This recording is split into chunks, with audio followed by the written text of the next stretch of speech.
semuanya, perkenalkan nama saya Alberta Alvina Juwaru dengan NIM 63220557. Saya akan menjelaskan analisis bedah kasus Taiko penggelapan dana untuk kepentingan pribadi. Video ini untuk memenuhi tugas mata kuliah dari akuntansi.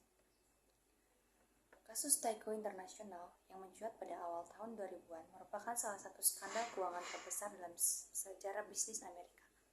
Skandal ini melibatkan penggelapan dana perusahaan oleh petinggi perusahaan untuk kepentingan pribadi mereka.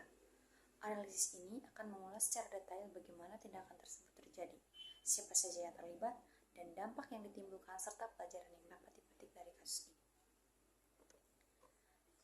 Taiko Internasional adalah perusahaan multinasional yang bergerak di berbagai bidang, mulai dari manufaktur, produk elektronik, hingga peralatan medis. Kasus ini terungkap pada tahun 2002 ketika CEO Dennis Klosky dan CFO Mark Schwartz terbukti melakukan penggelapan dana perusahaan untuk mendanai gaya hidup mewah mereka. Penggelapan ini mencapai lebih dari $600 juta yang digunakan untuk membeli properti, barang-barang mewah, serta menyelenggarakan pesta mewah. Dennis Klosky dan Mark Schwartz menggunakan berbagai metode untuk menggelapkan dana, termasuk bonus tidak sah, pinjaman tanpa bunga yang tidak pernah dilunasi, dan penjualan saham yang tidak dilaporkan. Mereka juga memanipulasi laporan keuangan perusahaan untuk menutupi tindakan mereka.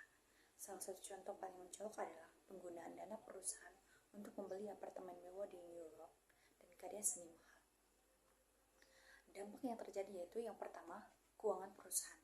Penggelapan ini mengakibatkan kerugian finansial yang besar bagi Taiko, yang akhirnya harus melakukan rekonstruksi besar-besaran.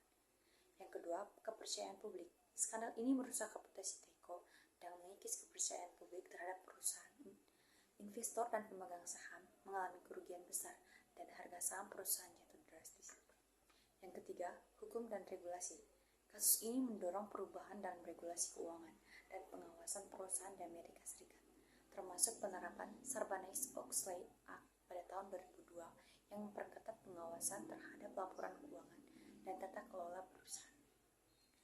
Sebagai tanggapan terhadap terjadinya kasus Sarbanes-Oxley di perusahaan Taiko, berikut adalah beberapa solusi yang dapat dipetik untuk mencegah pelanggaran serupa di masa depan.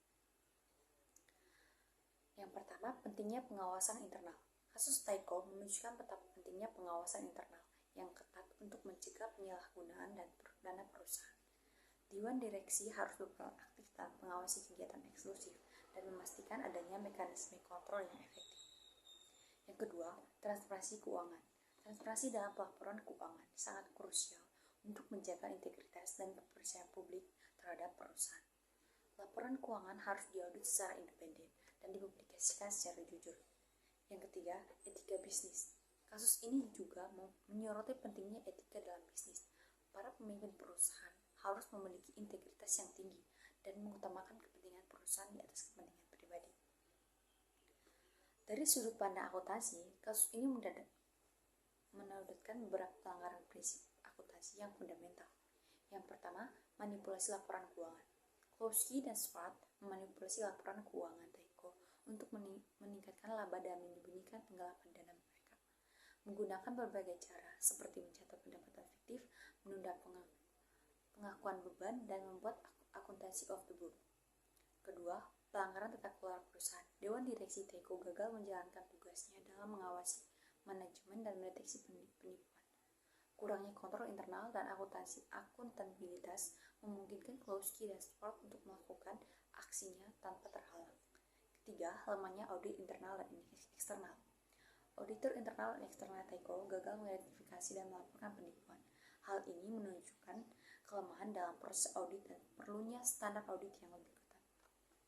Kesimpulannya, kasus penggelapan dana ini Taiko Internasional merupakan contoh nyata dari dampak negatif penyalahgunaan kekuasaan oleh eksekutif perusahaan. Tindakan Dennis Klosky dan Mark Schwartz tidak hanya merugikan perusahaan secara finansial, tetapi juga merusak reputasi dan kepercayaan publik terhadap Taiko. Pelajaran penting yang dapat diambil dari kasus ini adalah pentingnya pengawasan internal, transparansi keuangan, dan etika bisnis untuk mencegah terjadinya skandal serupa di masa depan. Sekian video bedah kasus dari saya ucapkan terima kasih.